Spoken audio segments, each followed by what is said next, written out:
4.7 juta atau 30% rakyat di negara ini adalah perokok. Bukan itu sahaja, apa yang paling membimbangkan kini adalah bilangan perokok wanita turut meningkat sekaligus mampu menjejaskan reproduktif di negara ini.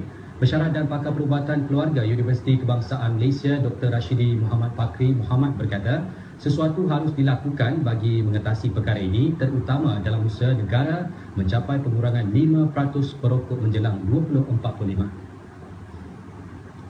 Beliau yang ditemui selepas menjadi tetamu dalam program Bual Bicara The Nation terbitan bernama News Channel pada Rabu berkata terdapat rawatan bagi menghentikan ketagihan rokok yang menunjukkan hasil yang positif. Perawatan yang ada sekarang ni memang the pharmacological treatment. Dia ada nikotin dan non-nicotine based. Macam the nicotine based macam the Nicorette kita ada chewing gum dengan patch dan macam the non-nicotine based contohnya macam Pregabalin atau Bupropion. Perawatan ni boleh didapati di hospital kerajaan, klinik kesihatan atau swasta, hospital swasta dan juga di retail pharmacy.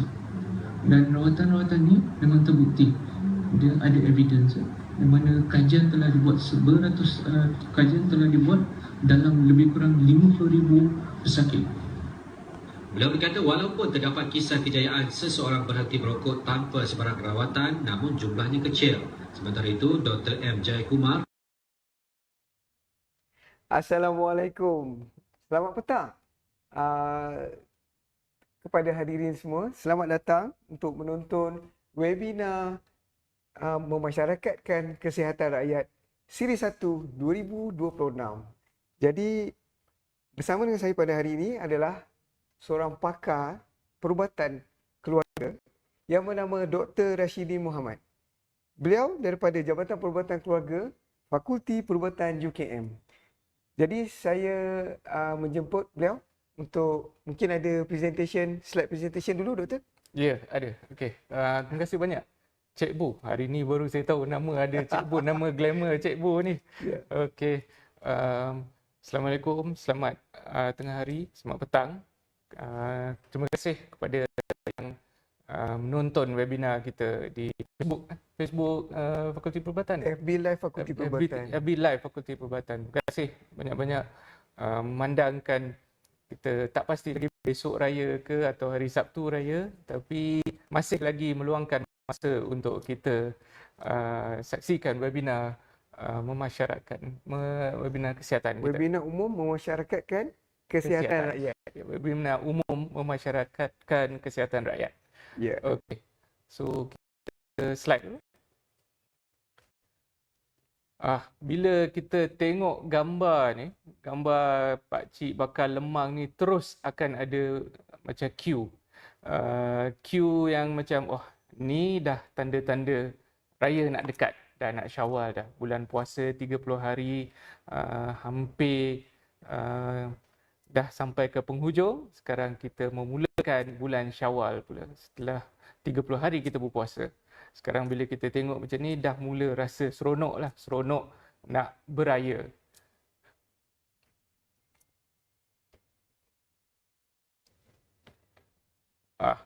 Dengan semua ada yang dah ready nak pergi balik kampung semua sekarang ni, Cik Bu.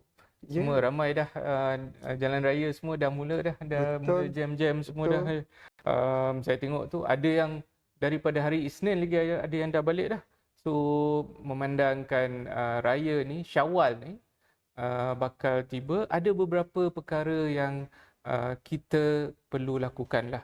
Sebab masa bulan puasa tu mungkin ada di antara kita yang perokok yang berjaya untuk berhenti merokok di bulan Ramadan. Tapi bila dah Syawal tu takut akan kecundang ataupun akan terjatuh kembali menjadi perokok. Jadi apa yang kita buat sekarang ni, hari ni dengan webinar ni, kita akan sediakan cara-cara dan tips-tips untuk mengekalkan identiti sebagai bekas perokok supaya kita tak lagi merokok. Yeah. Itu yang paling penting sekali sekarang ni. Okey, anda di bulan Ramadan ni selama 13 hingga 14 jam sehari kita tak isap rokok. Kita boleh tahan pada waktu siang. Itu membuktikan tahap fizikal dan mental anda boleh melakukannya. Dan proses detoksifikasi maknanya nikotin dalam tubuh badan tu akan mula kurang dan hilang apabila kita tidak merokok dalam tempoh masa yang lama 13-14 jam tu cikgu. Memang lama sangat tu kalau nak diikutkan. Tapi apa yang dia buat ialah dia menguatkan rohani dan membina disiplin kita sebenarnya. Dia untuk mengelakkan kita daripada merokok pada waktu siang. Tapi waktu malam ada yang cuba mengelakkan diri daripada isap rokok, dia buat benda-benda lain. Contohnya baca Quran, pergi solat tarawih, solat sunat dan murid dan sebagainya.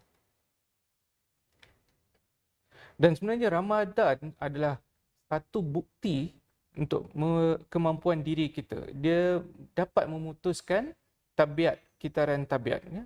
Dia rutin perokok, rutin anda sebagai merokok tu, contohnya selepas makan sarapan pagi ataupun makan tengah hari, dia akan terputus sebab siang kita tak makan. Dan kita tak makan, kita tak minum, dan jadi Q selepas makan tu semua tak ada. Jadi seseorang tu akan terputuslah rutin dia pada waktu siang, rutin selepas makan. Dan tak juga dilupakan penjimatan kewangan. Bila dia tak isap rokok, tak beli rokok dan sebagainya, dapatlah jimat duit dia sendiri. Dan dengan itu, penjimatan ni boleh dijadikan sebagai satu motivasi untuk seseorang tu untuk kekal untuk tidak merokok. Okay. Jadi apa yang berlaku apabila kita dah sampai ke musim perayaan, ya? Jadi anda kena sediakan mental anda. Ya, sindrom reward atau ganjaran, ramai perokok merasakan diri mereka apabila dia sudah berjaya berhenti merokok 30 hari di bulan Ramadan, mungkin cuba satu je ke ataupun sebab reward kan, rasa macam okeylah kita cuba sebatang je sebab bulan puasa 30 hari dah ni, kita try. Jangan sama sekali sebab nanti saya akan terangkan kenapa satu batang tu pun akan menyebabkan kita menjadi balik perokok tegal sebelum ini. Ni cabaran utamanya macam rumah terbuka, makanan dah banyak, semua makanan dah ada, suasana pun meriah, semua orang datang, and then tambah pula tak dilupakan tuan rumah tu yang buat open house tu. Tambah stres, dia nak masak-masak lagi, semua orang datang, semua dah stres tu, ada yang rasa macam nak kurangkan stres, dihisap rokok dan sebagainya. Semua tu adalah perangkap semasa di musim perayaan. Dan pengaruh kawan-kawan yang remaja kan, ataupun anak-anak dan sebagainya, bila ada saudara mara sama umur, sepupu-sepupu dan kawan-kawan semua yang datang, dia tengok ada yang datang hisap rokok semua tu, takut dia tergelincir. Tergelincir terus masuk ke dalam kumpulan tu, takut, fear of missing out. Dia tak nak keluar daripada, takut disisir dan sebagainya, dia pun cubalah. Itu adalah salah satu penyebab utama seseorang tu menjadi perokok semula. Dan tak dilupakan cuti panjang. Cikgu, cuti panjang kan. Besok kita dah mula cuti dah. Kan ada Jumaat, Sabtu, Ahad, Isnin. Dan tambah pula ada yang extend cuti dia. Jadi ada yang tak tahu nak buat apa. Kalau duduk kat kampung atau duduk kat sini, lepas raya hari pertama, hari kedua, pergi ziarah, balik, lepas tu tak tahu nak buat apa. Ya, betul. Rasa bosan, dan ada yang isap rokok balik. Itu yang kita risaukan lah. Pada realiti dia sebenarnya, satu sedutan memusnahkan usaha selama sebulan. Bayangkan kita cuba untuk tidak merokok selama sebulan di bulan Ramadan, dengan satu sedutan je, reseptor nikotin tu masih aktif lagi di otak. Jadi bila dia masih lagi aktif di otak, bila ada nikotin diberikan dan dia mula rangsang, terutamanya di pagi Syawal, dan dia boleh mengejutkan kembali ketagihan seseorang. Dan tak dilupakan bahaya asap rokok tembakau ataupun asap rokok daripada vape dan sebagainya kepada orang-orang di sekeliling. Jangan cemarkan baju cantik-cantik, baju raya kita, baju keluarga kita semua dicemarkan dengan bau asap rokok dan sebagainya lah. Dan ada yang segelintir yang kata ada akan hulu, ada yang cakap tak apa, jangan isap rokok, isap vape. Sebenarnya vape bukannya jalan keluar. Nanti kita akan ada yang Q&A session nanti kita akan bincangkan tentang vape dan rokok dan sebagainya. Okey? Dan kita perlu ketahui sindrom tarikan atau withdrawal ni terhadap nikotin sebenarnya dia adalah sementara. Dia tidak kekal, dia akan hilang, tapi masalah dia ialah dia akan datang balik.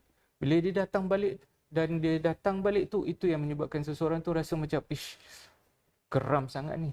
I nak isap rokok balik. Itu yang masalah dia.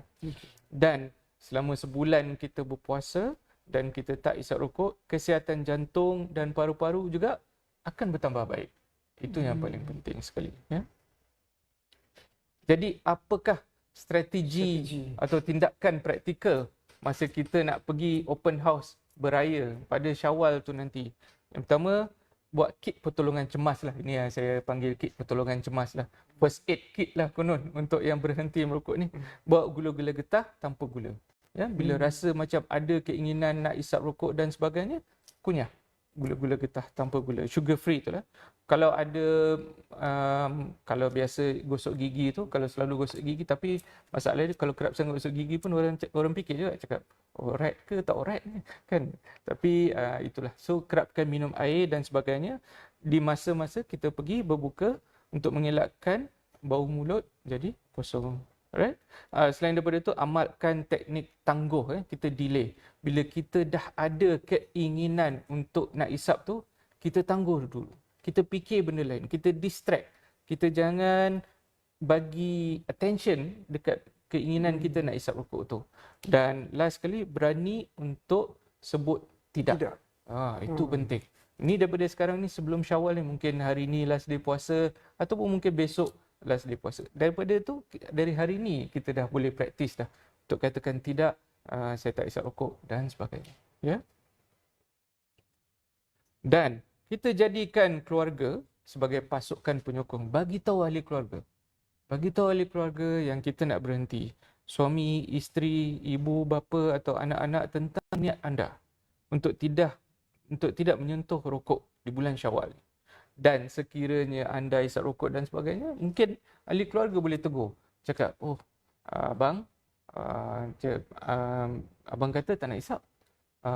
Jadi abang janganlah mula. Abang dah buat bagus dah. 30 hari tu tak isap. Jadi sekarang ni abang janganlah start balik. Ya. Akhirnya dapatkan bantuan profesional. Kita ada M-Quick, ya. Inisiatif daripada Kementerian Kesihatan dan juga kita ada klinik-klinik dan juga farmasi yang menawarkan kaunseling dan rawatan gantian nikotin, ya, nikotin replacement therapy. Okey, soalan-soalan yang saya dah cikgu kalau nak ikutkan untuk rawatan berhenti merokok ni dengan nikotin ni, saya rasa dah dekat 24 tahun dah saya buat ni. Lama betul. Lama betul lah. Ya, daripada tahun 2002. Daripada tahun 2002 saya mulakan ni. Masa saya posting dekat Sabah dululah. Sampai sekarang saya bawa tu. Tak pernah sekalipun fikir nak tukar kepada kepakaran lain, kajian lain sebab saya memang minat dekat perokok ni sebab dia adalah rokok ni, smoking ni adalah number one public health problem worldwide. Dan dia boleh dirawat dan boleh dikurangkan. So itu yang something yang kita kena betul-betul invest. Sebab kita kena buat sesuatu. Sebab benda tu boleh dirawat dan kita boleh kurangkan banyak-banyak masalah. Contoh penyakit-penyakit NCD, masalah jantung, stroke ataupun kanser dan sebagainya disebabkan oleh merokok itu sendiri, rokok tembakau yang dibakar. Okey, soalan yang selalu saya terima. Saya sangat stres layan tetamu ramai di hari raya dan nak cari ketenangan dengan sebatang rokok. Apa yang perlu saya buat? Ya, selalu juga saya dapat ni bila especially terutamanya lah bila pagi raya tu lah. Bila dah pagi-pagi raya tu dah rasa stres. Semua datang open house. Okey, anda kena tahu yang bahawa rokok hanya memberikan ketenangan sementara je. Ya, dia hanya sementara sebab dia bila nikotin pergi kepada bahagian otak, dia akan riliskan bahan kimia yang dipanggil dopamin. Dopamin is a feel good hormone. Dia menyebabkan kita rasa macam bagus, rasa macam tenang, rasa happy. Dopamin semua tu ada penyebabnya adalah dopamin. Tapi dia hanya bersifat sementara. Bila dia dah deep, bila dah tak ada dopamin tu, kita akan ambil lagi supaya untuk meningkatkan balik dopamin, kita nak capai balik tahap yang kita nak tu. Itu masalah dia. Pasal tu, yang kalau kadang-kadang orang isap rokok tu, dia start dengan 1 batang, lepas tu dia jadi 2 batang, lepas tu 5 batang, 10 batang.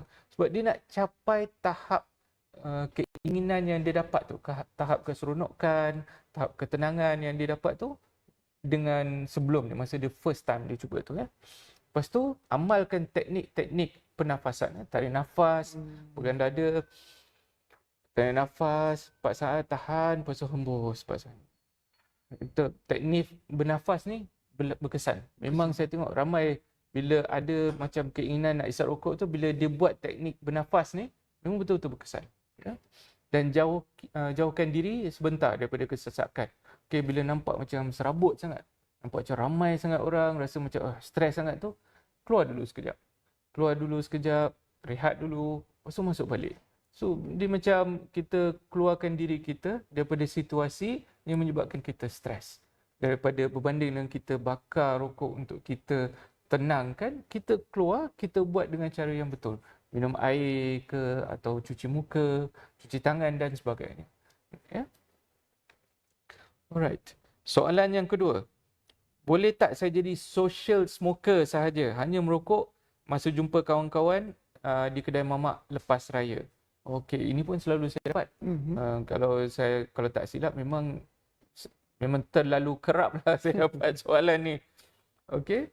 Jawapan dia ialah secara klinikal, dia sebenarnya hampir mustahil untuk seorang social smoker untuk kekal social smoker bila dia dah berhenti merokok.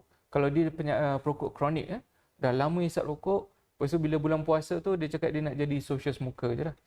Bayangkan, kalau jumpa hari ni, jumpa kawan, satu hari ada 5-6 grup kawan. 5-6 grup kawan tu, kalau semua nak social smoking, dah 5-6 batang. Besok 5-6 ni, dah 5-6 batang lagi. Dah last jadi rokok balik pula. Itu adalah it's a myth yang benar. It's a myth yang benar. Hanya sebatang rokok saja boleh menyebabkan seseorang tu menjadi perokok tegar lagi semula. Dan sebab dia boleh mencetuskan semula reseptor nikotin. Okey, semasa bulan puasa saya tidak merokok waktu siang, tapi bila malam saya balas dendam. Macam mana saya nak ubah tabiat ni bila masuk Syawal? Okey. Ini memang selalu. Bila kita tengok ada yang contohnya dihisap rokok satu hari 20 batang. So bila dah masuk bulan puasa, dia siang tu 12-13 jam tu dia tak hisap rokok, tapi waktu malam tu dia hisap rokok lebih. Sebenarnya kalau nak ikutkan, dia adalah lebih berbahaya kalau buat begitu.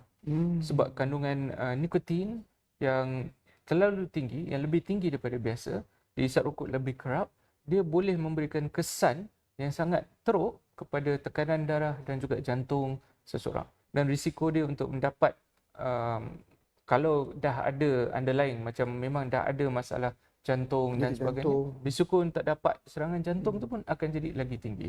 Ya?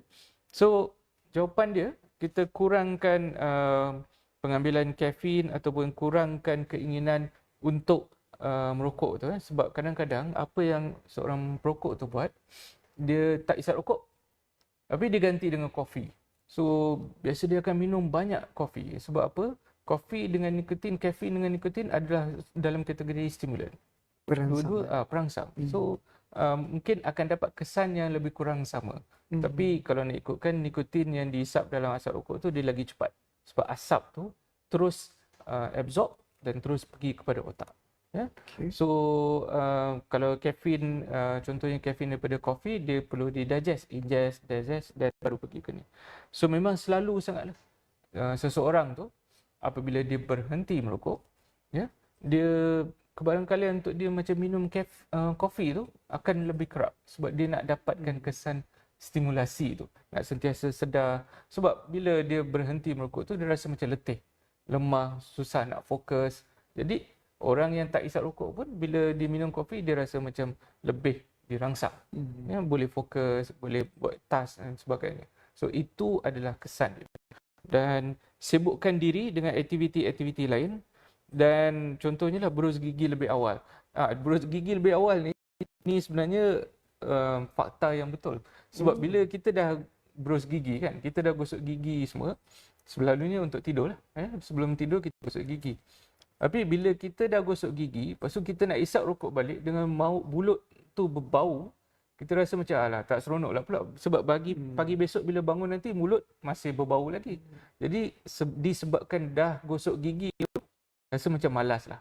Baik, tak payah isap. Ini sebenarnya adalah satu taktik sebenarnya, gosok gigi. Sebab kita nak kekalkan bau mulut kita tidak bau seperti seorang perokok. Okey. Kawan rapat saya hulur rokok semasa kami sedang berborak di rumah pagi raya. Macam mana saya nak nampak, saya nak tolak nampak macam tak sombong lah. Kadang-kadang dia hulur, alah, isap lah kan. Bila kita pun rasa macam tak ada nak cakap, alah, sombong lah ni semua kan. Sebenarnya kita kena gunakan pendekatan dengan jelas, tapi dengan juga santai. Kita tak nak macam nampak macam orang tu macam dia tengah buat salah. Ni sebab itu kawan.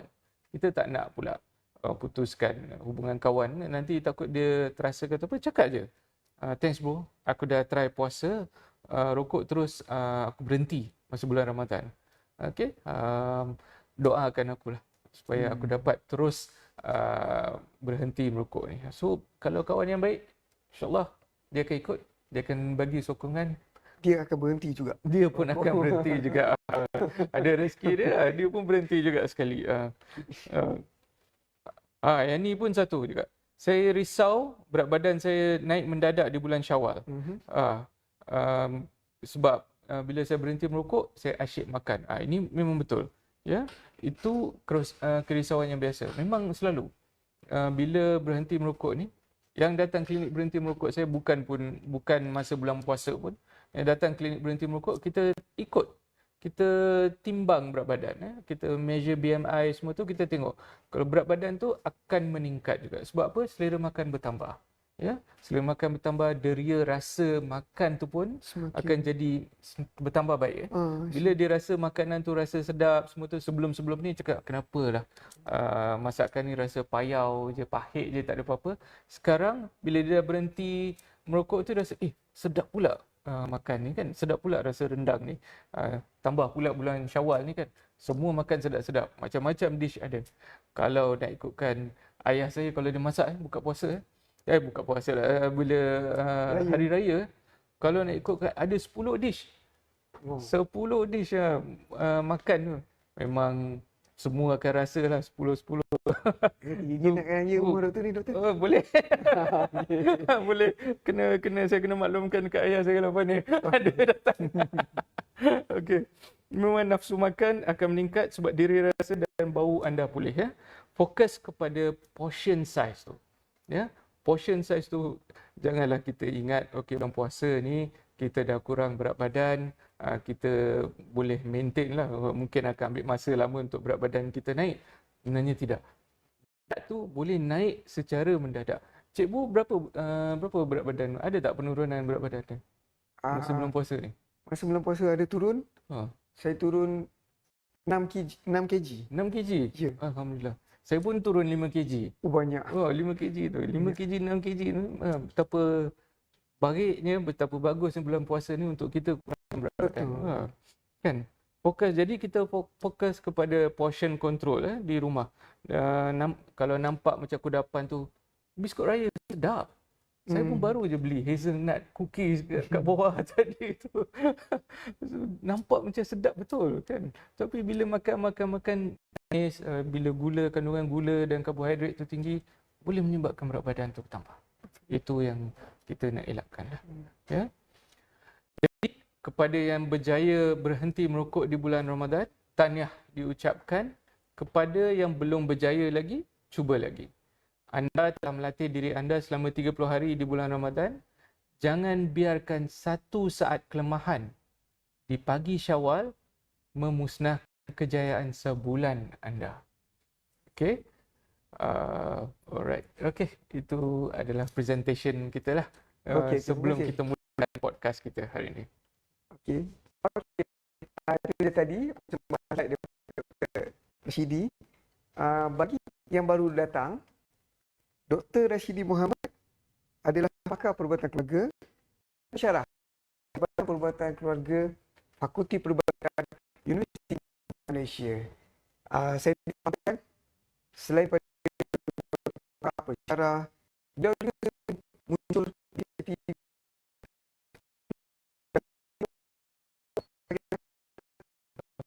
drama. Okey. Jadi banyaklah bakat beliau sebabkan kita ini kita nak bagi tahu kepada penonton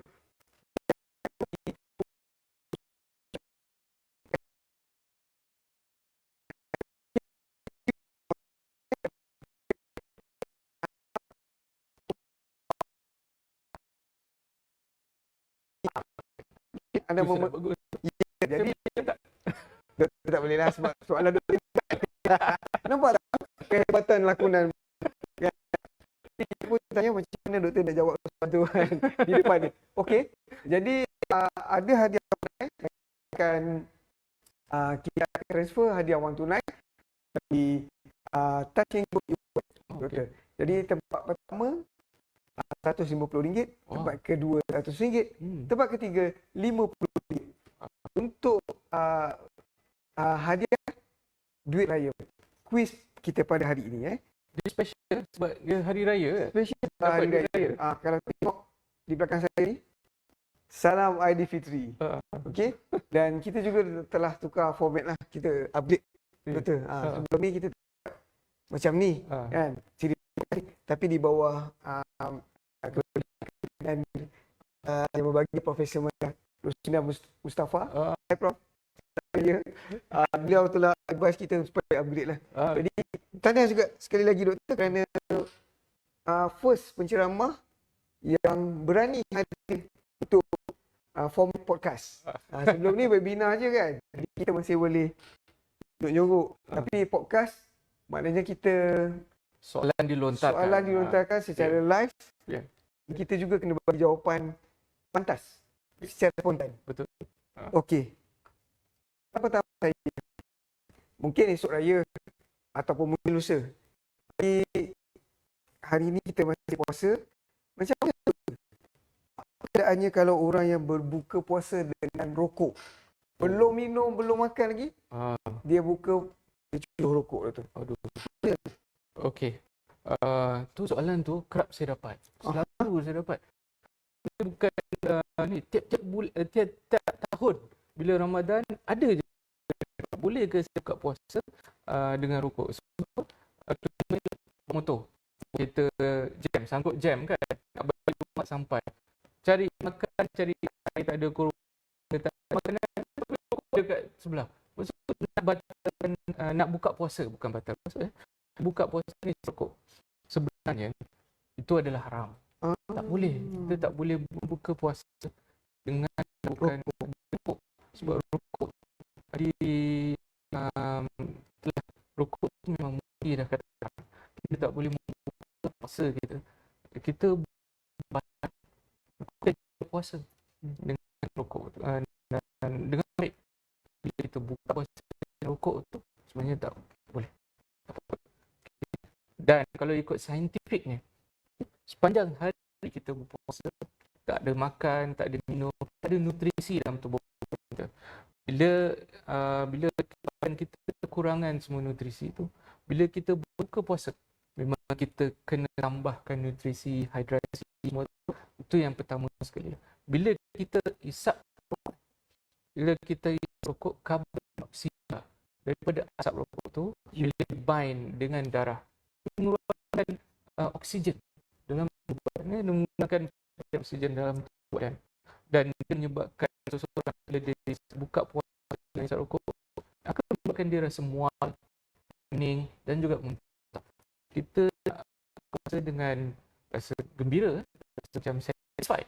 Tapi bila kita isap rokok, bila kita buka puasa dengan rokok tu dapat kesan-kesan negatif yang kita tak suka pula.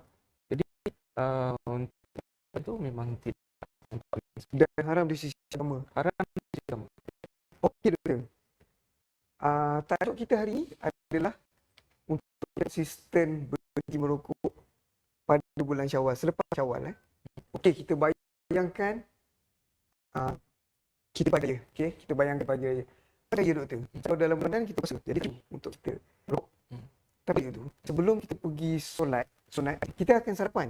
Betul? Jadi ada urge ataupun ada untuk merokok. Macam taktik untuk tidak merokok di pagi raya untuk kita pergi ke masjid. Okey. Ada taktik dia sebenarnya. Okey. Bila dah kita dah sarapan lepas tu nak ke ni lah, nak pergi solat sunat Aidilfitri. Bila kita nak ke arah ni dalam perjalanan tu apa kita buat? Cara dia cikgu beli chewing gum gula-gula getah tanpa gula cepat jumpa awak. Malam ni simpan. Sebab takut masa kita nak ke masjid ke ataupun bila dah keingat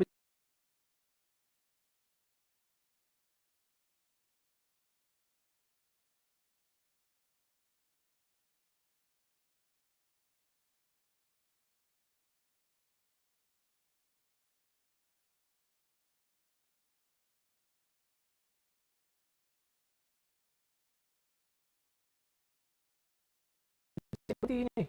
Bila dah ada keinginan nak isap dalam perjalanan kita ni, gula-gula chewing gum yang tak ada gula lah. Sebab apa? Keinginan tu kalau dia dah jadi cue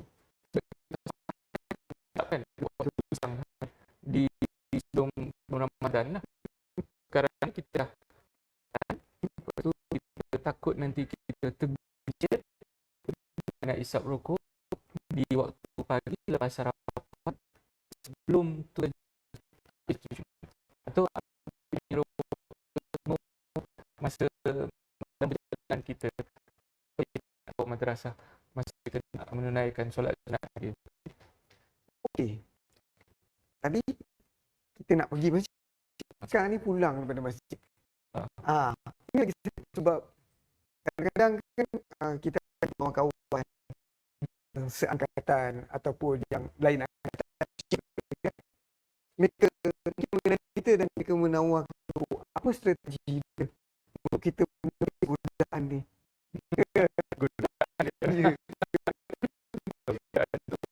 Lalu dia macam ni. So sebab bila lepas solat rumah kita nak pergi dan sebagainya, ada seorang dalam apa kan nak isap rokok ke atau apa, kita kena kuatkan semangat dan okey, saya tak nak merokok. Jadi kita cakap dengan cakap tak apa, terima kasih. Seperti bulan puasa ni, insyaAllah saya bawakan ni sampai tak berhenti. Tu yang pertama lah. Dan lagi satu, kadang-kadang dia ada cikgu lalu dekat kedai tu ke betul banyak kedai, kadang-kadang ada yang jual rokok batang-batang pun ada, sekarang rasa dah tak ada kan, bila lalu nak beli rasa macam lalu kat tempat tu rasa macam berapa kuat kita lencong ke tempat lain. Kalau boleh kita rasa macam ada keinginan untuk kita nak isap DJ, lepas kita distract. Kalau dalam situasi tu kita rasa macam kita tak boleh nak kawal diri kita pada situasi tersebut supaya kita pun berrokok. Tapi Jumaat di umum cuti mungkin kita mengambil peluang untuk pulang awal kampung. Kita nyanyi kita happy kalau buka puasa. Dah sengit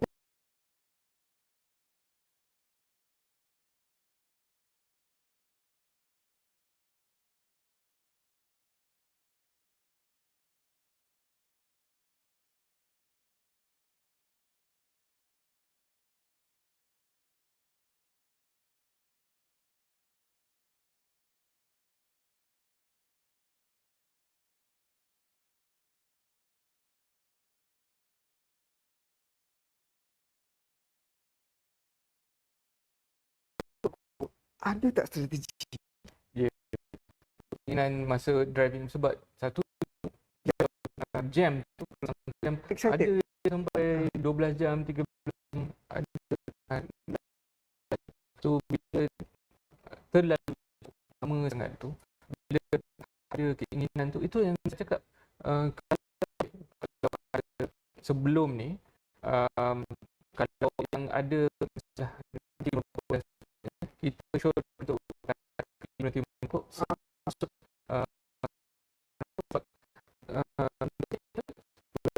bulan yang paling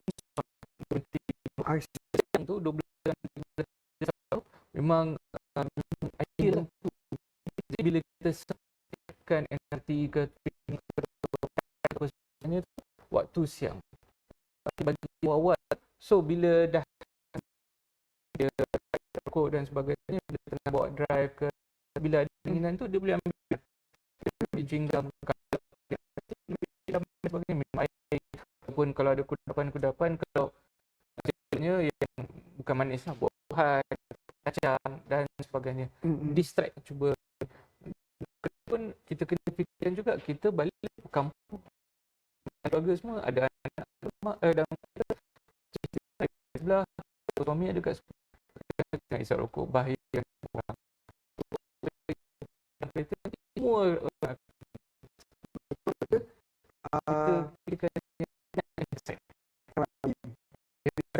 saya rasa asap sekunder tak kurang bahaya juga. Apa pendapat? Ya, betul. Dia sama je dengan asap yang tak boleh rokok. Jadi mereka juga dia tak pernah, Dia dapat mereka kesan dia. Tahu kuantiti. Contohnya makan je sehari. Sebab tak ada yang akan membuatkan kita tegak. The idea apa yang kita cakap, not a single rule, not a single satu untuk kembali yang semua tak pernah sebut 2-3 kali. Ada yang cakap dekat saya, oh itu tapi saya tak ada hisap 2-3 kali. Kalau hisap 2-3 kali, satu itu tak, dia macam risiko untuk dia relapse kan.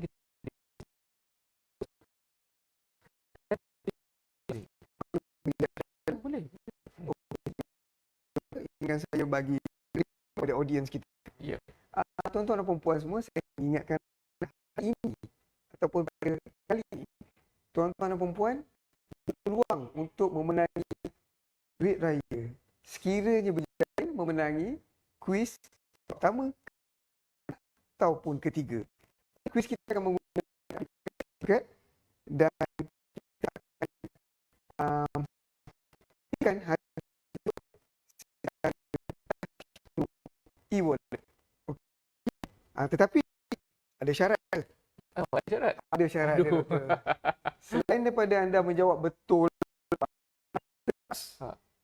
gunakan kalau Ali letak Ali, kalau ini letak ini, Limah, Ayu letak nama glamour. Jangan letak nama glamour. Sebab ada berlaku sebelum ni banyak buat. Jadi kita tak boleh bagi dia. Saya pun ada nama glamour juga. Nama glamour. Doktor. Okey, saya Syarukan. Okey, jadi tuan-tuan dan puan, saya kenal Dr. Osem. Nanti ramai. Bagilah sokongan. Tuan, jangan gunakan nama macam ialah nama benda-benda lain. 3 segi kan. Segi pun ada bentuk. Ada. Kuih kapit. Sipan. Tak ada nak. Dan setelah perempuan kalau menang, silakan ke layang. emailkan seperti email di bawah sjj@du.my. Emailkan nama penuh, nombor telefon poster, nombor kad. Okey. Jadi soalan vape ataupun Oh, ini soalan ni memang soalan ni memang sukar untuk dijawab. susah lah. Soalan susah. Kalau ikutkan rokok, tembakau, vape, kedua-duanya nikotin. Nikotin bahan adiktif dalam rokok dan vape. So, dua-dua tu boleh menyebabkan ketagihan. Both has dia punya harm. Harm dia ada kemudaratan. Tapi ada yang mana dia punya harm itu adalah kurang daripada rokok. Tapi tak bermaksud dia selamat digunakan. Dia cuma harm dia tu, kalau nak diikut dua tu, dia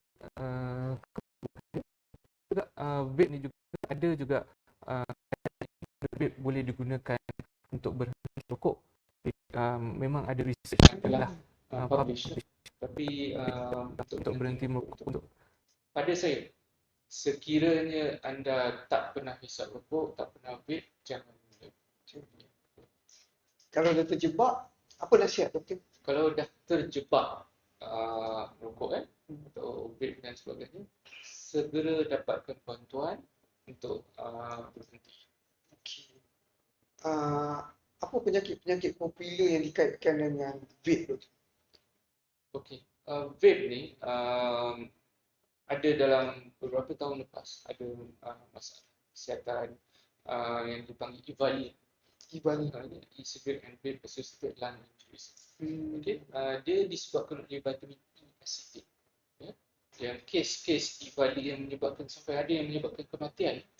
EVALI tu ada yang menyebabkan kematian sebab vitamin E acetate tu dicampur pula dengan THC, tetrahydrocannabinol. Itu yang menyebabkan sampai kematian sebenarnya. Itu yang bahaya. Lepas tu vitamin E acetate tu memang tak digunakan lagi. Dan ada lagi aditif yang lain yang boleh menyebabkan popcorn lung disease dan sebagainya. Dan bahan-bahan dalam e-cigarette tu, ada yang contohnya macam bateri, chemicals dan sebagainya. Yang lebih merisaukan kalau vape dengan jenis yang open system, yang mana cecair daripada luar, kita boleh tambah cecair. Kita tambah cecair, ada yang tambah cecair nikotin, tambah pula dengan cecair-cecair lain, contoh dadah ke atau apa. Bila dia tambah masukkan kat dalam tu, dihisap, kita nampak macam vape biasa, macam nampak macam tank biasa, tapi sebenarnya ada kandungan dadah. Itu yang tak. Contoh dadah-dadah yang sering digunakan? Oh, banyak. Ada yang sampai ketamin, ada macam-macam. Cannabis yang paling selalu. Cannabis yang paling selalu. So, macam-macam. Di Singapura pun ada kes-kes yang mana yang ambil vape tu jadi tindakan dia menjadi terlalu liar. Sampai liar pun ada, sampai last-last sampai menyebabkan kesan-kesan yang sangat serius. Kita pun bimbang juga sebab kita kadang-kadang kita tengok Netflix cerita zombie. Kan? Jadi kita takut Jadi perkara jadi macam zombie. Okey. Jadi zombie kamu pisang. Okey. Soalan saya. Adakah pengharaman vape merupakan satu solusi yang terbaik kalau kita melarang secara total? Apa pendapat doktor? Okey, kalau nak ikutkan ini kita dah masuk ke topik yang lebih serius. Okey. Memang ada akta 852. Memang dan dia kalau nak ikutkan pertengahan tahun 2026 ni akan ada ban open substance, open devices. Ya, maknanya dia ikut fasa-fasa. So yang open system tu vape yang e-cigarettes yang boleh campur-campur tu. So akan ada ban kat situ. Dan seterusnya kabinet pun dah luluskan, dah bincangkan, dah dapat konsensus kat bahagian situ lah. memang dah ada consensus agreed upon lah, untuk banning untuk kontrol bahagian sini untuk pertengahan tahun 2026. Dan pada hujung 2026 ni ada kebarangkalian vape akan di-ban. Memang itu adalah inisiatif daripada Kementerian Kesihatan. Memang itu sekiranya ianya berlaku, kita risau. Satunya ialah takut black market. Black market. Bila sesuatu yang di-ban dijalankan, takut black market pula. Akta tu bagus. Langkah yang sangat baik. Sebab kita nak protect the generation, the younger generation. Kita tak nak orang hisap rokok, tak nak orang hisap vape. Memang bagus akta tu. Cuma yang dirisaukan ialah takut dia black market ke ataupun semua tu, dia akan mula buat semua. Dan usaha dan sekiranya untuk rawatan, kalau e-cigarette boleh digunakan sebagai rawatan untuk seorang yang berhenti rokok tembakau, perlu dikaji juga. Okey doktor, kita masih dengan vape lagi. Saya dapati vape ni banyak digunakan meluas kalangan umur yang masih muda. Contohnya kanak-kanak sehinggalah awal remaja. Jadi ada tak cara untuk ibu bapa dapat kenal pasti tanda awal? Okey. Sama ada anak-anak mereka menggunakan Terjebak dengan vape. terjebak. Ya. Remaja ni special. Sebab remaja ni, golongan remaja ni, dia bukan lagi kanak-kanak. Ya? Dia tak nak dianggap seperti kanak-kanak. Tapi dia belum dewasa lagi. Jadi dia dalam satu transition. Dan dalam transition tu ada kelompok kawan-kawan dia. Dan kalau kawan-kawan dia ada yang hisap vape dan sebagainya, dia takut dia FOMO, fear of missing out. So dia tak nak dia ketinggalan. Jadi ada yang terjebak, macam terikut dan sebagainya. So kalau ibu bapa, kalau dia tengok, kalau macam anak dia macam nampak vape dalam bilik ke atau nampak asap ke, kadang-kadang ada yang vape yang tak ada asap pun ada juga. Itu pun kita kena consider asap. Pertama kali saya dengar vape tak ada asap. Maknanya asap tu dia terus telan. Dia memang takkan keluarkan asap. Camouflage. Ya. Itu pun ada juga. Dan kalau tapi dia ada telltale signs remaja menggunakan vape dan sebagainya. Itu kadang-kadang dia macam susah concentrate masa belajar. Itu kesan mental. Okay? Kadang susah nak tidur, susah nak fokus, ataupun akademik dia menurun, ataupun takut dia jadi lebih rebellious, melawan, berontak. Semua tu adalah telltale signs sekiranya remaja kita terjebak dengan sesuatu yang tak diingini. Okey. Ni soalan yang popular juga. Kalau perokok tegar nak berhenti merokok, dia menggunakan teori, okey, dia nak berhenti merokok kan, dia hisap vape lah untuk dia berhenti. Apa pandangan doktor? Okey, kalau nak ikutkan, memang ada research yang katakan vape boleh digunakan untuk seorang tu untuk berhenti merokok. Tapi di Malaysia belum ada lagi kajian yang terperinci yang yang merangsangkan. So tapi di tempat lain dah ada, luar negara semua dah ada. Ya. Sekiranya seseorang perokok nak berhenti merokok, kita takut kita tak nak bila dia hisap rokok dan dia hisap vape, dia jadi dual user. Hisap rokok dulu pun dia hisap. Dual user ni memang kerap sebab apa yang jadi di kawasan-kawasan yang tak boleh hisap rokok, dia vape. Jadi dia punya nikotin is continuous, dia itu tetap continuous. So kita tak nak dia jadi dual users.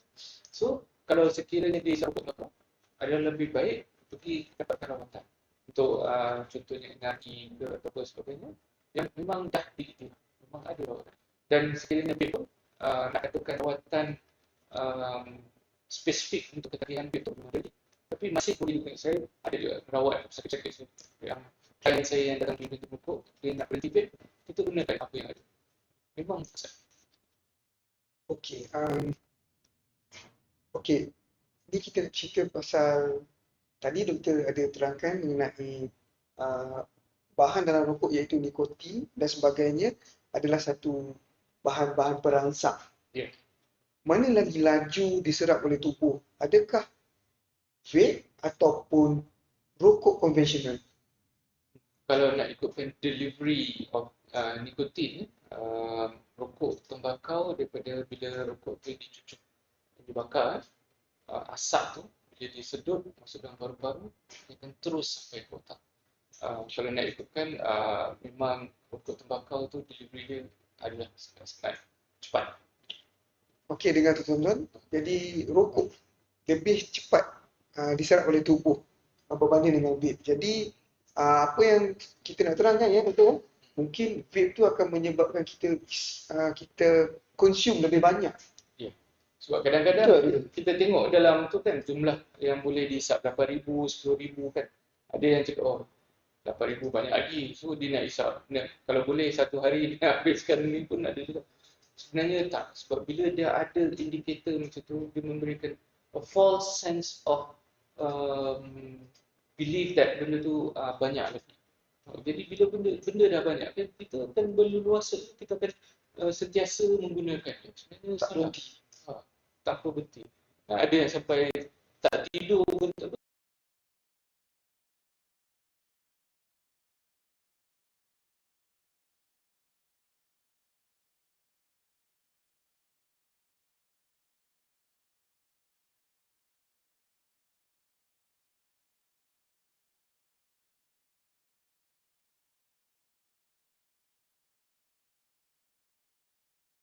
sentiasa vape ni. Ada juga. Pernah jadi macam tu. Okey. Jadi macam mana kalau kita nak atasi trigger tu? Kalau memang terlalu sukar, kita dikelilingi oleh komuniti yang perokok tegar yang akan memujuk kita ataupun yalah kalau kita tak bercampur, kalau kita tidak merokok mungkin kita kuranglah daripada segi sosial kita. Ada strategi ke apa yang perlu kita buat untuk kita ubah tabiat? Okey. Kalau sekiranya ada situasi-situasi tertentu bila kita nampak macam kita takut kita hisap rokok ke terbalik, hisap rokok vape balik bila dalam tengok sesuatu situasi itu. Okey. Kalau kita nampak tempat tu, nampak kumpulan tu macam semua tengah hisap rokok, kalau boleh kita elakkan. Kita jangan. Kita boleh elakkan dulu. Kawan-kawan lagi. Kalau kita carilah, kalau kawan-kawan dekat office yang semua hisap rokok ke, kalau boleh kita buat sementara waktu ni sampai kita dah confident, Sampai kita dah kuat. kita dah yakin yang kalau kita berjumpa, kalau orang tu hisap rokok depan kita, hembus asap macam mana sekalipun, Tak kita kisah. takkan rasa apa-apa. Ataupun dia boleh merokok tapi jauh sikit. Maknanya kita masih bersosial dengan dia. Ha. Dia sedang merokok, kita berada di jarak yang mungkin 10 kaki. Kan? Jauh juga tu. Itu berlaku pada saya sebab saya bekas perokok tegar yang dah berjaya berhenti merokok beberapa tahun lah. Boleh ceritakan pengalaman? Pengalaman saya. Mungkin doktor pula yang tanya. Tak nak tanya saya merokok daripada umur berapa. Merokok daripada umur berapa? Saya merokok daripada remaja lah. Daripada remaja. Sekarang pun nampak macam remaja tu. Remaja pun. dah lebih umur tu. Saya mempunyai anak lelaki yang dah lepas SPM. Oh, okay. Sedang sambung belajar. Jadi Muda ni. alhamdulillah berkat doa juga. Okey. Jadi saya mula mengenali rokok pada usia remaja. Bermula dengan masa tu ada pack Dunhill 10. Betul. Murah je masa tu. Saya ingat lagi harga dia RM2.50. Jadi akses rokok tu bagi saya tidak ada masalah masa tu sebab kualiti dia tu. Sekarang ni berbeza. Rokok-rokok seluduk mungkin mempunyai kandungan yang kita tidak pasti. Betul. Dia tidak melalui piawaian. Tidak seperti mana Yang dikawal selia. yang dikawal selia oleh kerajaan. Ya. Jadi bila saya nak bersenam, apabila saya usia dah meningkat remaja, contohnya bila kita dalam situasi kerja, baru start meeting saya dah rasa macam nak merokok. Masa saya merokok dulu, alamak. Jadi saya rasa ini tak boleh jadi. baru mula saya dah nak rokok. Jadi itu susah saya rasa, dan masalah bau dan juga kesian kepada kawan-kawan yang berada berhampiran saya. Walaupun kita dah cuci, mereka masih boleh dapat bau kan. Kadang-kadang mereka pening-pening bau. Mungkin membahayakan juga. Kemudian saya dapat baby kan. Dapat baby, dia akan ada kesan kepada baby saya. Kesedaran tu datang sendiri doktor. Tapi memang susah nak berhenti. Saya tak nak discourage anda semua Tapi boleh. Okay? Abaikan yang tentang susah tadi. Tapi boleh. Yang penting je ialah motivasi. Betul. Bila kita ada motivation to quit, nama dia. Betul. Motivation to quit. Kita kena cari apa motivation. Betul. Jangan sampai motivasi kita dah kena stroke atau heart attack baru kita motivasi nak berhenti. Tak boleh. Itu pun sama juga setelah saya tengok kawan-kawan ramai ada yang kena tebuk paru-paru disebabkan vape kan. Jadi imam di rumah saya pun nasihatkan saya. Dia kata oleh kerana nak bulan puasa 2 tahun lepas, dia kata apa kata cik pasang niat untuk berhenti merokok. Kemudian okeylah saya cubalah, berjaya berhenti merokok pada bulan Ramadan tersebut, tahun tersebut. Kemudian saya Google tu yang saya jumpa Shinggam tu. Pergi ke farmasi, tanya ahli farmasi lah macam mana cara untuk makan ubat tersebut. Dan saya berjaya. Saya berjaya alhamdulillah. Walaupun ada godaan-godaan, tapi oleh kerana dah beberapa tahun saya berjaya. Maknanya walaupun kawan tersebut merokok, saya berada di jarak selamat, saya masih boleh bersosial dengan dia lah, berbual-bual. Sambil beliau rokok, tidak efek saya. Saya tak perlu merokok. Maknanya beberapa bulan tu memang susah lah tuan-tuan dan perempuan tapi boleh. Itu je saya nak cakap. Boleh. Maknanya tak ada isu yang kata dah cuba banyak kali gagal. Tak. Sebab saya berjaya. Betul. Ada soalan lagi doktor? Bagus. So gunakan NRT kan? Nikotin chewing gum je? Beli dekat farmasi? Saya rasa mungkin Los Angeles ke chewing gum? brand ni kita tak boleh sebut lah sebab tak dapat sponsor pun. Kalau ada sponsor, mungkin lain kali kita boleh buat lagi. Webinar ni kalau dapat sambutan dan boleh letak brand lah. boleh letak logo ni. Betul. Kita tambahkan logo dekat bawah ni kan. Okey, Shinggam doktor. Saya guna pakai Shinggam. Tak habis pun satu tablet tu. Mungkin 3 atau 4 tablet saja. Kita ambil sikit-sikit sebab kalau kita ambil banyak pening. Ambil sikit mungkin separuh je dulu kan untuk dia ada cara dia lah untuk menggunakan doktor lebih adil lah. Sebab banyak melakukan kajian-kajian pasal rokok. Terima kasih doktor. Ada soalan lagi ke? Tak ada. So apa perasaan sekarang bila dah berhenti merokok? Okey, perasaan sekarang saya tidur dengan lebih lena, tidur lambat. Tapi ini lagi satu amalan yang tak baik lah. Tidak perlulah tidur terlalu lama macam merokok. Kalau kita merokok ataupun masa saya rokok dan vape, saya perlukan tempoh recover yang lama. Bila saya nak bangun pun Pening kepala dan susah. Susah kita nak bangun. Tapi sekarang bila dah tak merokok, nak bangun sahur senang nak kejut lah. Nak kejut bangun sahur tu. Lebih mudah untuk bangun, tidak memerlukan waktu recover yang lebih panjang dan kita mempunyai orang kata kesedaran untuk kesihatan tu lebih tinggi. Contohnya bersukan. Jadi amat positif lah bagi saya berhenti merokok. Sangat membantu untuk saya. Tahniahlah juga. Kadang-kadang yang hisap rokok bila tidur tu tak ada nikotin kan. Masa kita tidur kita tak hisap rokok kan. Atau bila bangun tu the kick tu dia nak cari nikotin tu balik. Itu yang kadang-kadang macam bangun ni dalam setengah jam yang pertama pun dah hisap rokok dah. Ada yang sampai bangun pagi tu sakit kepala dan sebagainya. Itu sebab itu adalah tanda-tanda rokok tegar. Dia kurang dos, jadi dia perlu tambah dos segera lah. Sebaik saja bangun tidur. Jadi itu adakah itu satu ketagihan doktor? Dependence. Dependence. Bila dalam masa awal-awal bangun tu pun bangun dalam 1 jam pertama kita bangun pun terus kita rasa macam kesat. So memang itu level dependence tu tinggi. Jadi tadi doktor berkata tentang penarikan kan. Saya dengar macam bahaya juga perkataan penarikan tu. Adakah sama maksudnya dengan gian? Kemudian penarikan tu bila apa yang berlaku ialah dia fizikal ataupun mental. Penarikan bila fizikal tu dia tangan dia menggeletar dan sebagainya. Kian tu ada sebahagian daripada tu. Sebahagian daripada tu. So dia macam kalau nak ikutkan layman's tu Bahasa pasar. bahasa pasar. So mengentar berpeluh-peluh, cepat naik marah, jantung debar laju-laju semua tu. Tapi bila kita isap rokok, dia jadi macam relax, jadi macam tenang. So itu tanda-tanda penarikan. So awalnya masa seseorang tu sedang cuba berhenti merokok, bila kita bagi gantian nikotin dan sebagainya, kita sebenarnya nak mengelakkan kesan penarikan yang agak teruk supaya nanti kita tak nak terus rokok dibakar dan dihisap sebab tak tahan kesakitan penarikan tu. Lepas tu kita bagi gantian nikotin. Kita bukannya bagi alat gantian nikotin, contoh chewing gum, patch, lozenges dan sebagainya untuk dia ketagih kepada tu. Tidak, bukan. Sebab dia nak membantu untuk menguatkan diri kita untuk mengelakkan kesan penarikan yang serius. Betul.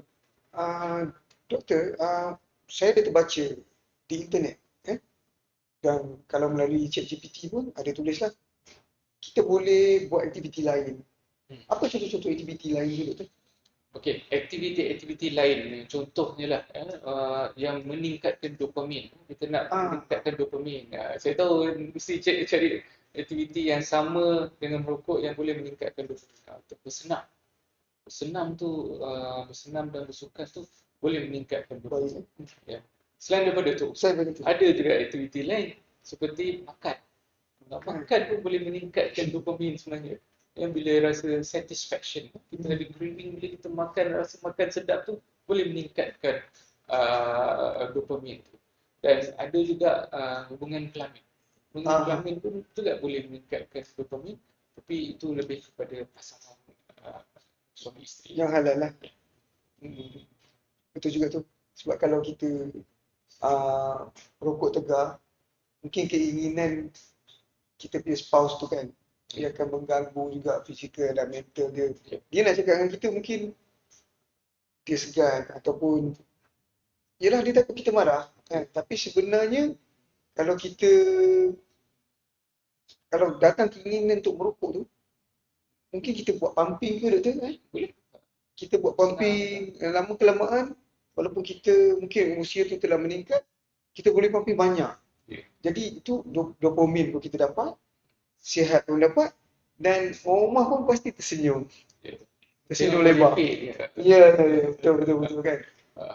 Macam doktor lah, doktor pun saya tengok segak sehingga mendapat tawaran untuk berlakon. Okey, jadi saya nak ingatkan sekali lagi kepada para penonton yang budiman, kita akan ada kuis, tapi semasa kita berehat sebentar lagi, kita akan rehat sebentar, kita akan tayangkan video montaj, video doktor masuk TV, okey. Dalam masa tu tuan-tuan dan puan-puan boleh hantar kat kami soalan melalui sesi Q&A. Okey, hantarkan soalan tu melalui Facebook. Okey tuan-tuan, jadi kita berehat seketika. 4.7 juta atau 30% rakyat di negara ini adalah perokok. Bukan itu sahaja, apa yang paling membimbangkan kini merokok turut meningkat sekaligus mampu menjejaskan reproduktif di negara ini. Pensyarah dan pakar perubatan keluarga Universiti Kebangsaan Malaysia Dr. Rashidi Muhammad Fakri Muhammad berkata, sesuatu harus dilakukan bagi mengatasi perkara ini terutama dalam usaha negara mencapai pengurangan 5% perokok menjelang 2045. Beliau yang ditemui selepas menjadi tetamu dalam program Bual Bicara The Nation terbitan bernama News Channel pada Rabu berkata, terdapat rawatan bagi menghentikan ketagihan rokok yang menunjukkan hasil yang positif. Rawatan yang ada sekarang ni memang the pharmacological treatment. Dia ada nikotin dan non-nikotin base. Macam the nikotin base macam the Nicorette kita ada chewing gum dengan patch dan macam the non-nikotin base contohnya macam Pregabalin atau Bupropion. Rawatan ni boleh didapati di hospital kerajaan, klinik kesihatan atau swasta, hospital swasta dan juga di retail pharmacy. Dan rawatan-rawatan ni memang terbukti dia ada evidence di mana beratus kajian telah dibuat dalam lebih kurang 50,000 pesakit. Beliau berkata walaupun terdapat kisah kejayaan seseorang berhenti merokok tanpa sebarang rawatan, namun jumlahnya kecil. Sementara itu, Dr. M. Jayakumar, 4.7 juta atau 30% rakyat di negara ini adalah perokok. Bukan itu sahaja, apa yang paling membimbangkan kini adalah bilangan perokok wanita turut meningkat sekaligus mampu menjejaskan reproduktif di negara ini. Pensyarah dan pakar perubatan keluarga Universiti Kebangsaan Malaysia Dr. Rashidi Muhammad Fakri Muhammad berkata, sesuatu harus dilakukan bagi mengatasi perkara ini terutama dalam usaha negara mencapai pengurangan 5% perokok menjelang 2045. Beliau yang ditemui selepas menjadi tetamu dalam program Bual Bicara The Nation terbitan bernama News Channel pada Rabu berkata terdapat rawatan bagi menghentikan ketagihan rokok yang menunjukkan hasil yang positif. Rawatan yang ada sekarang ni memang the pharmacological treatment. Dia ada nikotin dan non-nicotine base. Macam the nicotine base macam the Nicorette kita ada chewing gum dengan patch dan macam the non-nicotine base contohnya macam Preniclin atau Bupropion. Rawatan ni boleh didapati di hospital kerajaan, klinik kesihatan atau swasta, hospital swasta dan juga di retail pharmacy. Dan rawatan-rawatan ni memang terbukti dia ada evidence di mana kajian telah dibuat beratus kajian telah dibuat dalam lebih kurang 50,000 pesakit. Beliau berkata walaupun terdapat kisah kejayaan seseorang berhenti merokok tanpa sebarang rawatan, namun jumlahnya kecil. Sementara itu, Kumar, 4.7 juta atau 30% rakyat di negara ini adalah perokok. Bukan itu sahaja, apa yang paling membimbangkan kini adalah bilangan perokok wanita turut meningkat sekaligus mampu menjejaskan reproduktif di negara ini. Pensyarah dan pakar perubatan keluarga Universiti Kebangsaan Malaysia Dr. Rashidi Muhammad Fakri Muhammad berkata, sesuatu harus dilakukan bagi mengatasi perkara ini terutama dalam usaha negara mencapai pengurangan 5% perokok menjelang 2045. Beliau yang ditemui selepas menjadi tetamu dalam program Bual Bicara The Nation terbitan bernama News Channel pada Rabu berkata terdapat rawatan bagi menghentikan ketagihan rokok yang menunjukkan hasil yang positif. Rawatan yang ada sekarang ni memang the pharmacological treatment. Dia ada nikotin dan non-nicotine base macam the Nicorette kita ada chewing gum dengan patch dan macam the non-nicotine base contohnya macam Preniclin atau Bupropion. Rawatan ni boleh didapati di hospital kerajaan, klinik kesihatan atau swasta, hospital swasta dan juga di retail pharmacy.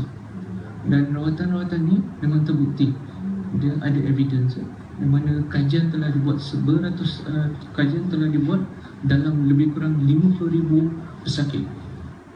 Beliau berkata walaupun terdapat kisah kejayaan seseorang berhenti merokok tanpa sebarang rawatan, namun jumlahnya kecil. Sementara itu, Dr. M. Jayakumar, 4.7 juta atau 30% rakyat di negara ini adalah perokok. Bukan itu sahaja, apa yang paling membimbangkan kini adalah bilangan perokok wanita turut meningkat sekaligus mampu menjejaskan reproduktif di negara ini. Pensyarah dan pakar perubatan keluarga Universiti Kebangsaan Malaysia Dr. Rashidi Muhammad Fakri Muhammad berkata, sesuatu harus dilakukan bagi mengatasi perkara ini terutama dalam usaha negara mencapai pengurangan 5% perokok menjelang 2045. Beliau yang ditemui selepas menjadi tetamu dalam program Bual Bicara The Nation terbitan bernama News Channel pada Rabu berkata terdapat rawatan bagi menghentikan ketagihan rokok yang menunjukkan hasil yang positif. Rawatan yang ada sekarang ni memang the pharmacological treatment. Dia ada nikotin dan non-nicotine. The nicotine base macam the Nicorette kita ada chewing gum dengan patch dan macam the non-nicotine base contohnya macam Preniclin atau Bupropion. Rawatan ni boleh didapati di hospital kerajaan, klinik kesihatan atau swasta, hospital swasta dan juga di retail pharmacy. Dan rawatan-rawatan ni memang terbukti dia ada evidence di mana kajian telah dibuat beratus kajian telah dibuat dalam lebih kurang 50,000 pesakit. Beliau berkata pun terdapat kisah di akses seorang berhenti tanpa sebarang perawatan dan jumlahnya kecil. Sementara itu, Dr. M. Kumar 4.7 juta atau 30% yang ini adalah perokok. Bukan itu sahaja, apa yang paling Saya nak juga lah berbual-bual sikit, nak tanya sikit. Macam mana dengan persiapan Hari Raya Doktor? Doktor balik beraya ke mana? Sebenarnya okay. So memang orang Titi Wangsa. Okey, anak jati Kuala Lumpur. Ya. Okey. Maknanya memang ya jangan Ya. di Kuala Lumpur balik Ya. kampung je kan. So Mid Raya. Ya. Saya pun sama, tapi saya akan balik kampung bertua di Johor Bahru. Keluarga saya sedang menanti saya. Okey, keluarga saya di rumah jangan risau. Sebaik saja habis webinar ni, Zoom saya akan bergegas Ke Johor. pulang dengan anda sebelum pulang ke kampung. Tapi bahaya pilihan raya. Dan kalau ni tuan-tuan yang mana perlu tega tu, nak pula banyak lagi. Bagi jawapan-jawapan, bagi tips-tips benas cara dan juga banyak perkongsian daripada doktor. Contohnya macam Shingam kan. Contohnya penarikan. Keyword hari ni penarikan. Penarikan. Dia tarik lemang, jangan tarik rokok. Ya betul. Okey?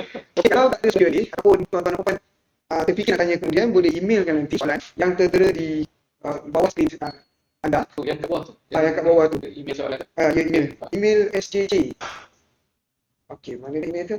Link. Okey, link kehadiran juga akan diberi pada akhir sesi nanti. Okey, jadi saya rasa mengenai tidak ada soalan, kita sudah bagi banyak tadi soal jawab atau komen dalam sesi podcast kita. Jadi mungkin kita boleh teruskan dengan sesi quiz sekarang. Ya. Ya, tuan-tuan, nak duit raya kan? Mana dah tahu kan? Ada sampai 150. Masuk ke laman web Blue Cat. Google saja, Google Blue Cat. Lepas tu masuk di nombor 101357. Cik Zaki ada bantu untuk highlightkan di atas tu kan. Pergi ke laman web Blue Cat. Kita boleh share link tu dekat Facebook punya komen. Boleh. Memang share di Facebook ni. Kita share Facebook. Cuma sekarang ni kita menanti untuk peserta-peserta masuk dalam laman web Blue Cat. Tuan-tuan juga boleh scan QR code di bahagian atas skrin anda ataupun pergi ke Google Blue Cat BLOOKET.com dan tu dah mula peserta masuk. Okey. Ada lag sikit lah. Siapa yang gunakan nama yang tidak betul, kemungkinan besar anda tidak akan berjaya untuk kesan nanti lah. Tengok macam kita tengok nama no mungkin boleh diterima, tapi WSL tu Kita boleh tukar sempat tukar lagi. Kita bagi masa lama lagi sebelum buka ni. Mungkin besok puasa, mungkin besok raya. Banyak tu boleh buat tu. Banyak boleh buat doktor. Kalau kita boleh kita tengok wayang dengan diri kita. Allah. Ataupun boleh sedekah. Amalan bersedekah di bulan puasa ni. Boleh beli lemang. Lemang Dah memang beli banyak lagi. Dah beli lemang dah. Saya masak rendang di rumah mertua lagi lah.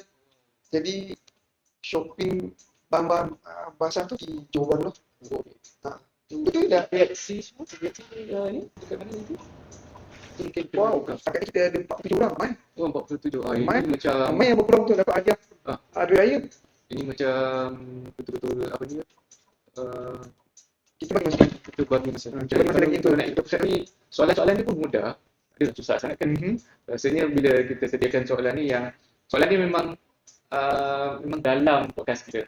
Tak ada yang lain daripada lain kalau ni semua. So kalau nak tengokkan kat sini nampak macam agak merangsangkan. So teknik ni bagus kan. So kita tengok macam mana. So kita beri berapa? 60 orang. Satu soalan ni masa yang diperlukan untuk jawab satu soalan hanya 20 soalan. 20 saat. Maknanya dalam masa 3 minit anda boleh selesaikan. Oh, okey. 3 minit boleh selesai. 20 saat satu soalan. Jadi kita ada berapa soalan? Kita hanya ada 10 soalan saja. Tak susah pecah mana berapa. Okey. Pejam mata sebelah lah.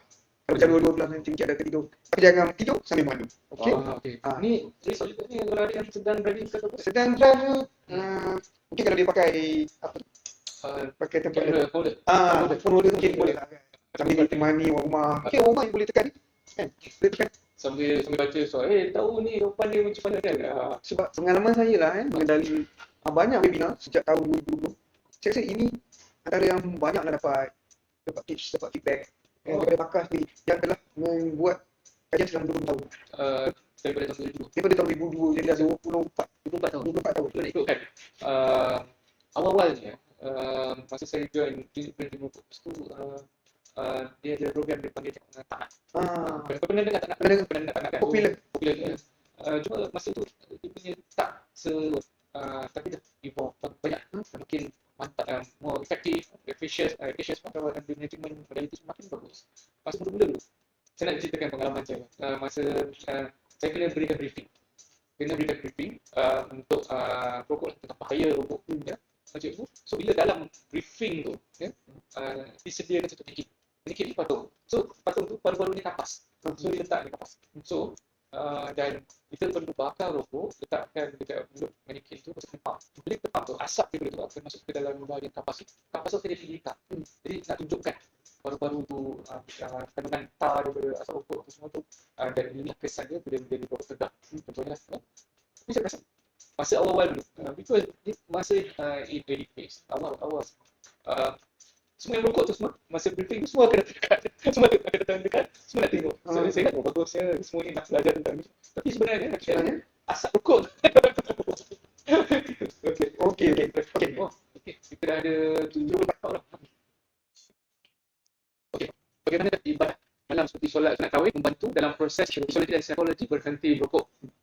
Soalannya menarik dan memang relevan. Macam mana?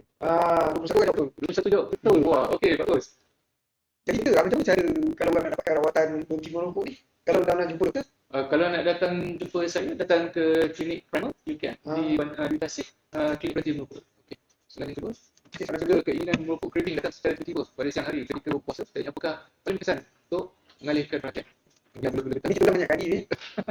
Soalan ni kita ulang banyak kali sebab soalan ni mobil. Ya. Tarik nafas. Betul. Kalau nak punya bila-bila kita belum puasa tak boleh. Okey. Wah, tahniah. Cik Rizal. Biar gitu. Okey. Okey, kita tengok seterusnya. Round 3. Okey, soalan ni interesting ni. Soalan Jaya tidak merokok sepanjang Ramadan. Bukanlah kesihatan paling penting menjelang hari raya Aidilfitri. Ni pun kita boleh tahu tadi. Cikgu, soalan ni memang apa yang kita bincangkan tadi. Betul. 44 orang jawab betul. Okey. Nampaknya Nampaknya ada perubahan biji rebut ya. betul. Selain menjaga kesihatan diri bagi merokok di bulan Ramadan juga pada satu bentuk kasih sayang pada keluarga. Okey, betul. Apakah kesan asap rokok second hand? Ada soalan tadi? Ada. Memang terang-terang lah jawapannya kat situ. Ya, 50 orang berjaya. Yang lain tu mungkin tak nampak. Okey. Cik Uzar masih berada di puncak tahta. Ya betul. Kedinginan kat sana. Bukan jenis minuman makan yang patut dilakukan ketika buka dalam sahur dan boleh menjatuh setting untuk merokok. Ini interesting. Ni pun doktor ada sebut tadi dah. Ada. Ya. Ini memang selalu kita tengok. Ya? Ada yang memang selalu yang isap rokok. Apa yang doktor tu? Jadi maknanya memang betul. dapat sebutan juga lah. Apa yang sesi kita cuba utarakan. Message sampai. Ya, itu yang kita nak. Apakah waktu paling kritikal mencapai rokok di bulan Tadi tu. Ya. Ibu kepuasan rokok. Ada jawapan kan tu? Ada jawapan. Mana model? Dia bang. Ada yang jawab pada waktu tengah hari, waktu kritikal. Yelah, kalau merokok ni pun mungkin susah juga nak puasa. Ya. Okey, apakah bulan Ramadan dianggap sebagai waktu keemasan pada tidur? Ini ya, kita perlu ulang-ulangkan ini. Ya, betul. Apa orang? Nampaknya Cik Rizal masih lagi berada di tangga pertama kesejukan di atas.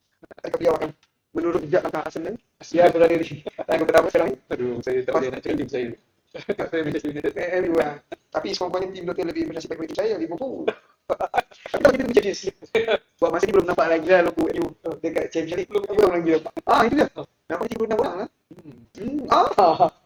Nampaknya Cik Fakrul potong di Tangkona. Tapi suruh apa hasil Cik Fakrul. Ya. Okey. Round 9. Okey, mahu bantu profesional bukan perubatan, betul-betul berarti banyak perkhidmatan. Tu betul kan? Betul kan? Tak, maksudnya ada kartu typo. Memang inquit. Maksud saya typo. Alhamdulillah tak. Okey. Okey. Okey. Round terakhir. Soalan saya, Soalan terakhir. ramai perokok bimbang untuk menggunakan LRT pada apakah hukum kegunaan. Ini penting. Ini penting, ramai yang tak tahu.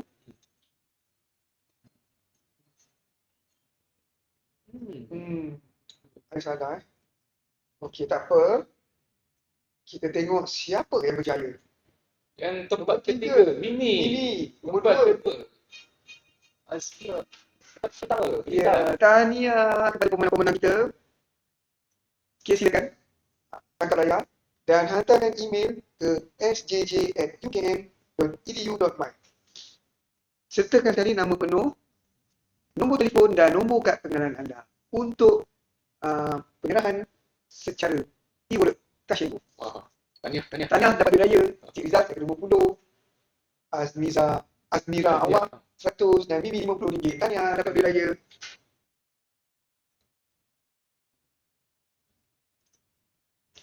Mungkin dah sampai di penghujung akhir ni. Mungkin kita boleh nyanyi sikit lagu Melayu. Nak balik kampung. Sikit je, jangan sampai tuan-tuan. Memang dalam mood perayaan selamat cuti ucapkan semua. Doktor, terima kasih doktor atas studian. Doktor memberikan komitmen, persediaan dan kita juga dah buat rehearsal semalam kan. Saya rasa mendapat sambutan yang amat baik dan juga pencerahan-pencerahan yang sangat terperinci disertai sekali dengan juga teknik-teknik dan strategi. Itu yang penting strategi serta cara saya mungkin kita dapat beberapa orang yang berhenti merokok pada hari. Okey. Jadi tuan-tuan dan puan boleh scan link kehadiran yang dipancarkan. Okey. Jagalah kesihatan, jaga diri dan juga jagalah kesihatan anda untuk orang kesayang. Okey. Pandu hati-hati pada perayaan ini. Okey. Selamat Hari Raya.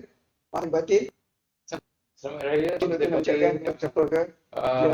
kepada yang sedang memandu hari-hari di jalan raya, semoga sampai destinasi dengan selamat dan beraya dengan keluarga tercinta. Dan sekiranya yang telah berjaya berhenti merokok, saya doakan dan kekal untuk tidak dan jadikan raya ini bermakna untuk anda dan keluarga. Okey, terima kasih semua. Selamat Hari Raya Aidilfitri. Maaf saya dah batin dan kita jumpa lagi di siri webinar podcast kita yang akan datang. Sekian, wabillahi taufiq wal hidayah. Wassalamualaikum warahmatullahi wabarakatuh. Bye. Bye.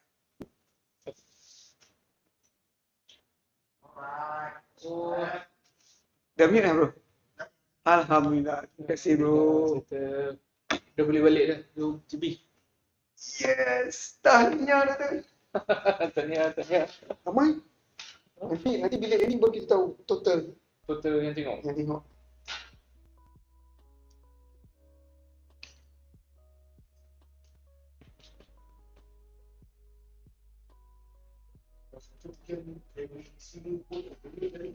Apa ni? Link kehadiran ni boleh type kat situ. Baik. Link kehadiran. Sebab dia orang nanti yang dia tengok info ni. Dia tak kena nak scan. Oh ya. Dia boleh klik link nanti dia bagi.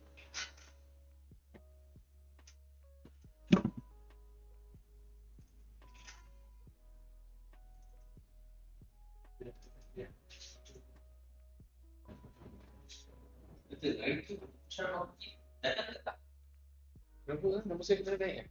Tak ada, sebab dia tengah buat list kedatangan ni. Oh, Dah tengok yang ahli yang kena datang tentang betul tak ada. Saya datang. Datang kan? Datang tapi tak scan. Tak scan. Boleh tak masuk? Tak, saya selit lah. Saya Ada. Saya dah ada kat belakang. Sebab masa tu saya ni datang dah start masuk. Ada. Tak scan. Ada. Tekan jadi kira ponteng pula, bahaya pula. Ya, saya penting. Ramai ponteng.